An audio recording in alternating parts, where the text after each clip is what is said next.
प्यारे बच्चों, Hindi online class में आपका स्वागत है। आज हम आपको संस्कृत खंड के वंदना पाठ को पढ़ाने जा रहे हैं।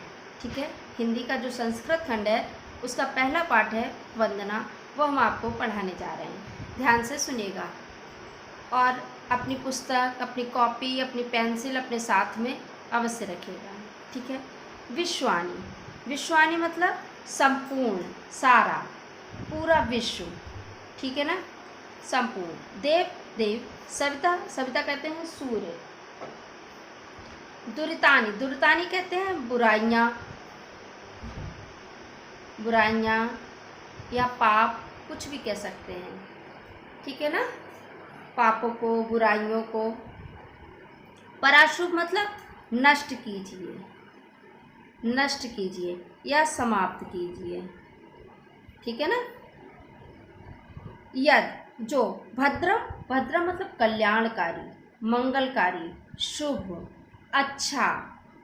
तत् ना, दो शब्दों से मिलकर बना है, तत् धन ना।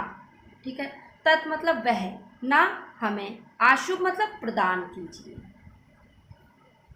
प्रदान कीजिए। ठीक है ना। तो बच्चों ध्यान से सुनेंगे। कवि ने यहाँ पर कहा है कि हे सूर्यदेव, यहाँ सूर्यदेव से प्रार्थना की है कि हे सूर्यदेव, हमारे समस्त पापों को या बुराइयों को, हमारे जितने भी पाप हैं, बुराइयां हैं, उन सबको नष्ट कीजिए। हे प्रभु, विश्व के या संपूर्ण जगत के स्वामी या संपूर्ण जगत के ईश्वर, हे सूर्यदेव, हमारी बुराइयों को या पापों को नष्ट कीजिए। यद, जो। भद्रम, और जो अच्छा है, कल्याणकारी है, शुभ है।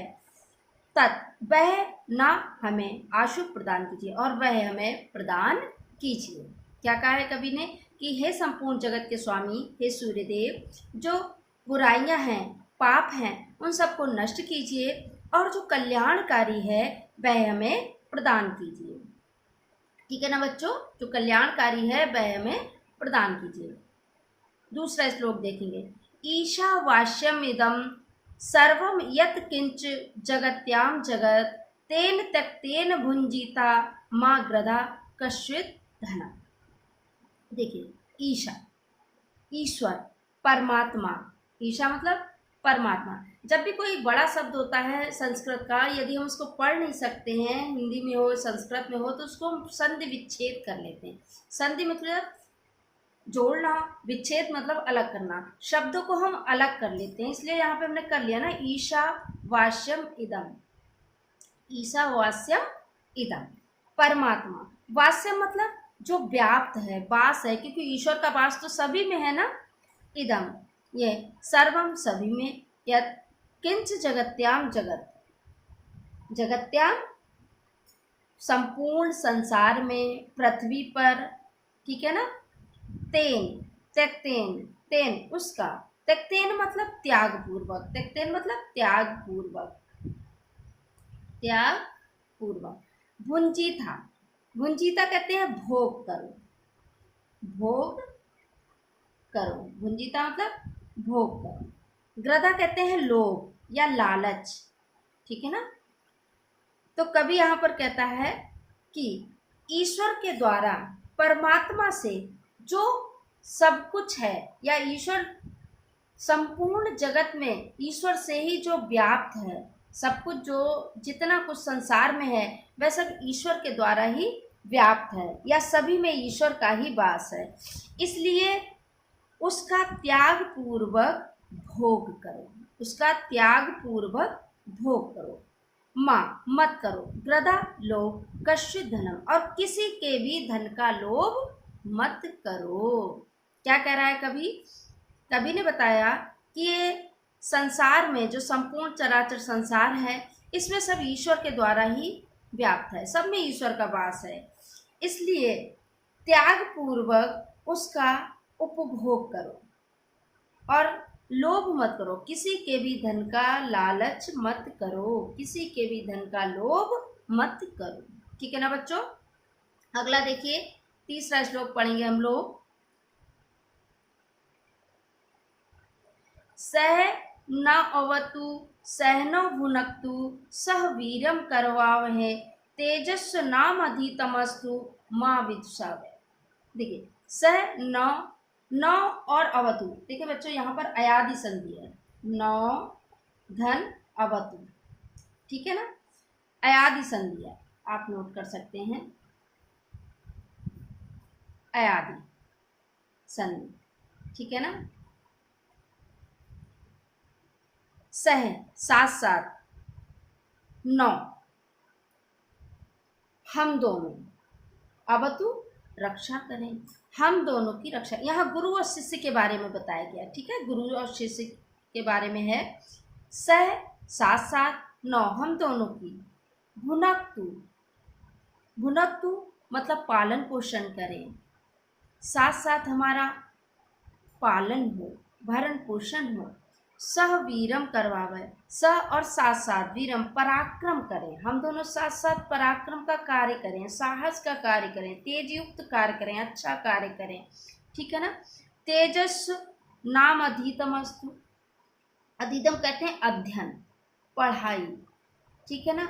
और साथ साथ हम लोग या हम दोनों अध्ययन से युक्त, तेज युक्त अध्ययन हो हमारा, हम दोनों का जो अध्ययन है वो तेज युक्त हो। माँ विदुषावै, मत विदुषा, और बिना द्वेष के, बिना ईर्ष्या के, अर्थात हम दोनों आपस में ईर्ष्या ना करें, ठीक है, विदुषा, ठीक है, द्वेष या ईर्ष्या ना करें। लिख सकते हैं यहाँ बच्चों आप लोग कि द्वेष ना करें या ईर्ष्या ना करें, ठीक है। यहाँ पे लिख सकते हैं अधितम, अधितम का मतलब होता है अध्ययन, ठीक है ना। तो अब देखिए, सुनिए श्लोक का पूरा अर्थ। हे परमात्मा, ईश्वर से प्रार्थना करता है कवि कि हे परमात्मा, हम दोनों मतलब गुरु और शिष्य, हम दोनों की साथ साथ रक्षा करें, हम दोनों का साथ साथ पालन करें, और हम दोनों साथ साथ पराक्रम का कार्य करें।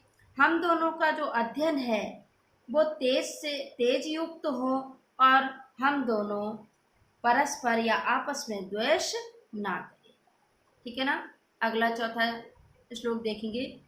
उत्तिष्ठ जाग्रत प्राप वरान बोधन, उत्तिष्ठ जागृत प्राप वरान निबोधन।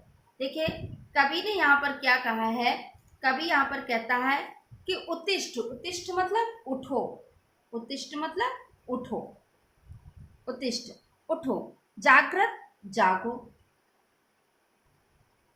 ठीक है ना, प्राप्त प्राप्त करो, वरान, वरान कहते हैं श्रेष्ठ, वरान निबोधत, निबोधत कहते हैं ज्ञान प्राप्त करो, ठीक है ना बच्चों, नोट करिएगा। उठो, जागो और श्रेष्ठ मनुष्यों का ज्ञान प्राप्त करो। कवि का कहने का मतलब है कि हे मनुष्यों, उठो और जागो, जागो मतलब परिश्रम करो, मेहनत करो, उद्यम करो, ठीक है ना, जाग और सावधान हो जाओ।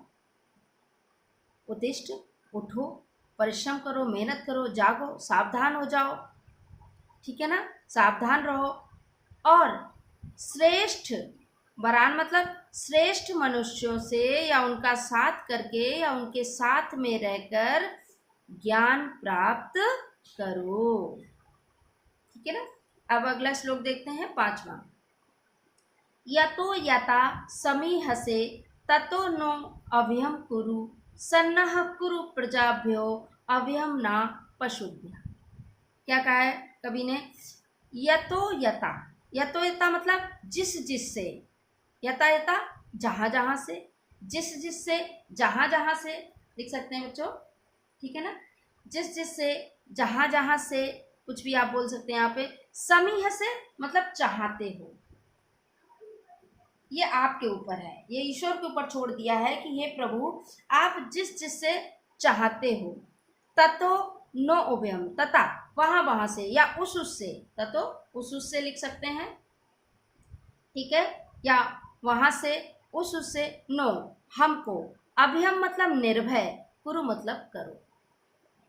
हे प्रभु, आप जिस जिस से चाहते हो, जहां जहां से चाहते हो, उस उससे या वहां वहां से हमें निर्भय करो, निडर करो। ठीक है ना। सन्नह कुरु प्रजाभ्यो, सन और नाह दो शब्दों से मिलकर बना है सम नाह। नाह मतलब हमारा। ठीक है। सन मतलब कल्याण, यहां लिख सकते हो सन धन ना। ठीक है। ना मतलब हमारा, सन मतलब कल्याण। ठीक है ना बच्चों, लिख सकते हैं। तो यहां पर कवि कह रहा है कि कुरु करो, प्रजाभ्यो प्रजा को, अभयम निर्भय। प्रजा का मतलब संतान भी आप कह सकते हैं, प्रजा भी कह सकते हैं। ठीक है। तो कवि यहाँ पर कहता है कि हे प्रभु, और हमारी संतान को निर्भय करो, उसका कल्याण करो। हमारी संतान का कल्याण करो और निर्भय करो, ना पशुभ्याम अभयम ना पशुभ्या, और पशुओं को भी निडर करो, निर्भय करो।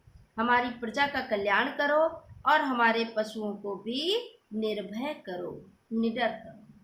ठीक है ना बच्चों। या तो यथा समीह से, जिस जिससे चाहते हो उस उससे हमें अभय प्रदान करो या निडर करो। हमारी सन्नाह कुरु में प्रजाभ्यो, हमारी प्रजा का कल्याण करो या संतान का कल्याण करो।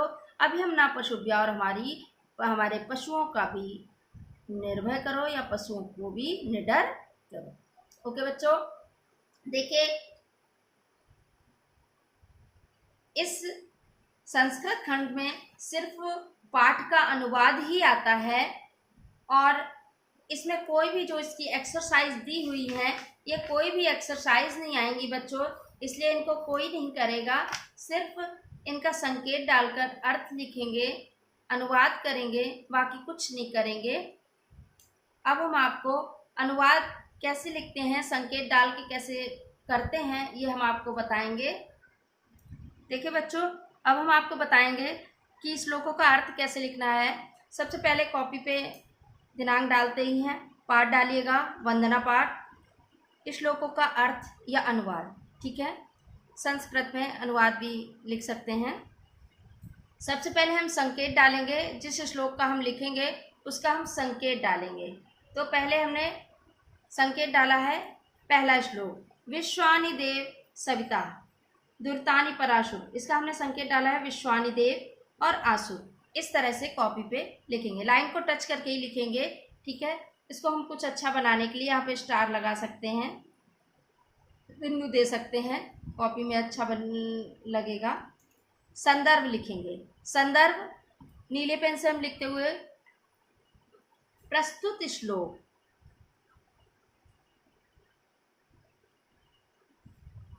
प्रस्तुत श्लोक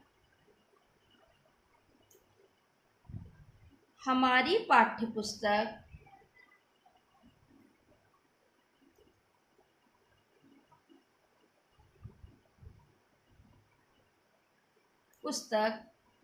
संस्कृत खंड के, पाठ्य पुस्तक हिंदी के संस्कृत खंड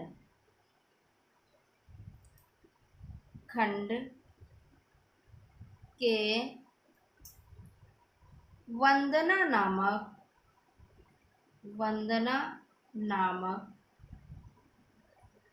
पाठ से लिया गया है, या अवतरित है या उद्धृत है, कुछ भी आप लिख सकते हैं। ठीक है। पाठ से उद्धृत है। ठीक है। या लिया गया है या अवतरित है, आप लिख सकते हैं। ठीक है। और जब भी हम पाठ और पुस्तक का नाम दिया है तो इसको हाईलाइट करने के लिए हम इसमें इसके नीचे अंडरलाइन खींचेंगे ब्लैक पेन से ही, और ये पाठ का नाम है तो इसके नीचे भी। ठीक है। इसको कर देंगे। अब आगे हम डालेंगे अनुवाद।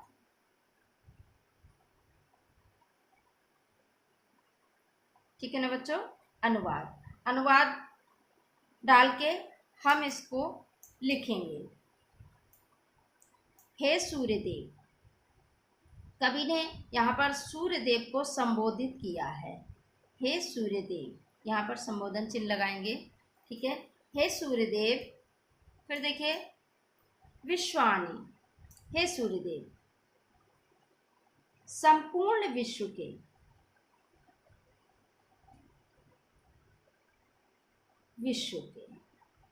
देव, हे सूर्यदेव, संपूर्ण विश्व के देव, हमारे सभी, ठीक है, बुराइयों को या पापों को, हमारे सभी पापों को या बुराइयों को, ठीक है, पराशुभ, नष्ट कीजिए, पापों को या बुराइयों को नष्ट कीजिए, ठीक है ना। और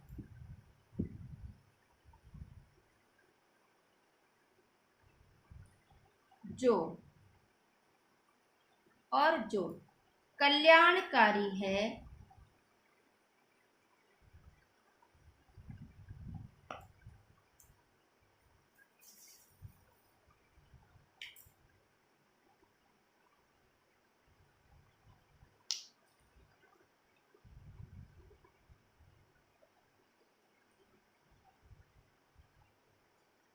कल्याणकारी, मंगलकारी लिख सकते हैं, शुभ, अच्छा, ठीक है ना। कल्याणकारी है वह हमें प्रदान कीजिए,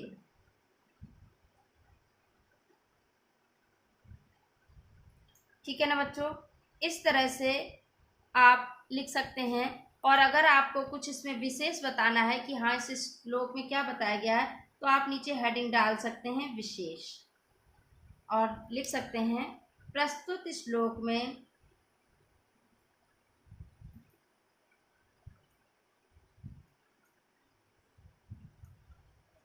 भक्त ने भगवान से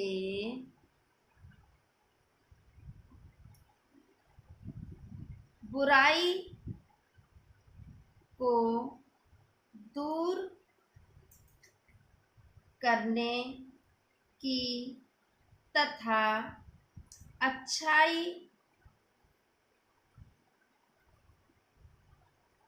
को प्रदान करने की प्रार्थना की है, ठीक है ना बच्चों। आप इस तरह से लिख सकते हैं। इसी प्रकार आप जो अन्य श्लोक हैं, इसके सभी श्लोक आपको करने हैं, दूसरा भी करना है, तीसरा भी, चौथा भी और पांचवा भी। आप संकेत डाल के लिखेंगे। संदर्भ सभी का एक ही होगा, बाकी इनका अनुवाद आप अपने आप स्वयं करेंगे, ठीक है ना बच्चों। ओके।